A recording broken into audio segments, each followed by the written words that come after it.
1968 ده لباکور کردستان لدرسمش دایگویه. پشتی سال نوتی هدی نوا رفع تدوشین گل کردستانی بود. لریا شورشگر نرمن و شانوگر شهید انتحار بود. جبوکو کردکوژین رژیم عباس یه سر گل روژاوای کردستان شرمزار کرد.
اندام شانو یا کوما سردم گردای چند نر عسکری ارکا خبرست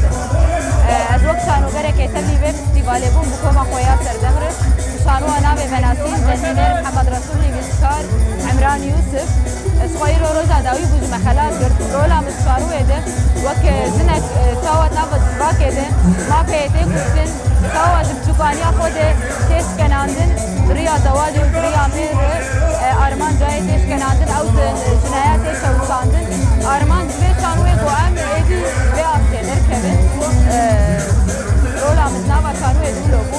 و شانوا بناوی بناسین حرکت راستی خود بود بناسین بخور راستیه هر رولا حوالکی تیده بخوا مری بود و رادمون هر مریه کی کومریه راستیه که بخور وشارتی جیانا خوده او راستیه وشارتی مدا خویانه گرن و روز خروجا خلاص کرنا داوی بود وقت شانوگر از آسایه که میند برنامه سرکفتنا حوالی منه